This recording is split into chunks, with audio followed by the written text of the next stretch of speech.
The American economy plunged deeper into crisis last month, losing 20.5 million jobs as the unemployment rate jumped to 14.7%, the worst devastation since the Great Depression.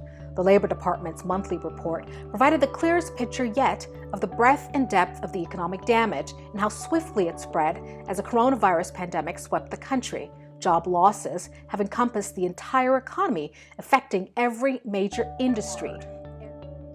In this context, homelessness is a critical challenge in the United States, where over 500,000 people experience homelessness in any given year. Deborah Padgett, a leading scholar on homelessness and author of Housing First, Ending Homelessness, Changing Systems and Transforming Lives, published by Oxford University Press, joins us to talk through some of the myths of homelessness. Professor Padgett, welcome to The Feminist Perspective. Thank you very much. Happy to be here. Let's begin. How are cities helping homeless people self-isolate during this pandemic? Distancing. In places like Los Angeles and California, where the majority of homeless people are outdoors, they're trying to help them isolate, I think, through distributing masks and going to encampments in places like LA Skid Row to work through social distancing, which is very hard since you have so many people crowded in cities. But in New York is most problematic. There is a move to place homeless people in empty hotel rooms. And there are many hotels that seem to be quite agreeable to doing that.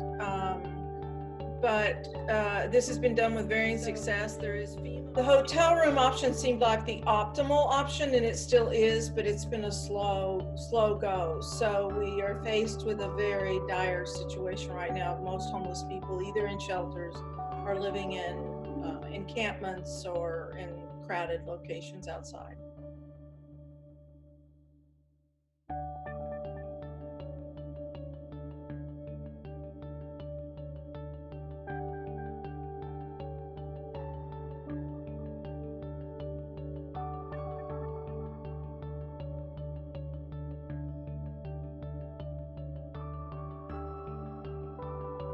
Let's talk a little bit about what's happening nationally.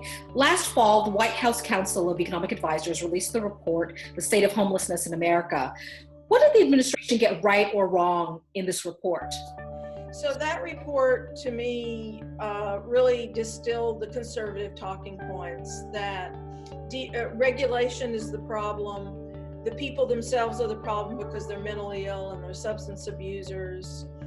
They even go so far, they use some kind of coded language, but the second cause they talk about appears to be too much tolerance for street homelessness, when in fact, I would argue the opposite, that we've criminalized street homelessness through police actions around the country. Sure. But they seem to feel that because we do have so much street homelessness, this is in part through some kind of tolerance of that. So to me, the report is sadly a propaganda piece to reinforce the Trump administration's move towards deregulation, more private sector, more profits being made, and as if that's going to end homelessness, when in fact the only way to end homelessness is through government incentives and investments in housing, and that has to come from the government and from taxpayers, not from private developers. They are not going to do it. It's not in their interest to do it.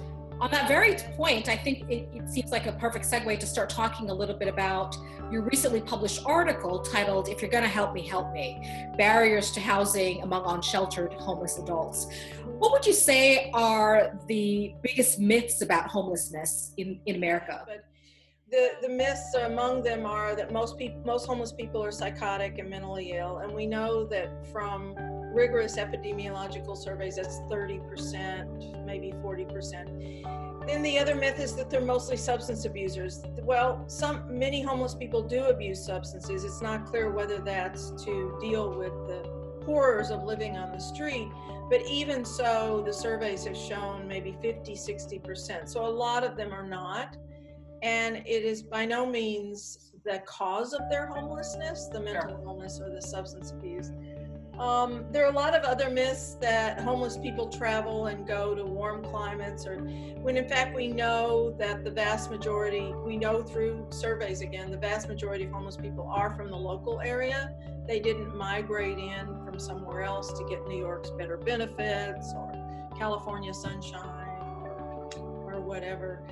The other myths are around they're criminals or they're more violent, when in fact we know that homeless people are more likely to be the victims of violence than to perpetrate violence. And so these kinds of myths kind of feed this stigma and this discourse of why we shouldn't do more to help the homeless. Well, on that note, Professor Padgett, thank you so much for taking the time to be on the Feminist Perspective. We appreciate your views and thank you for sharing them. Well, thank you so much. I'm happy to be a part of this. Thanks so much.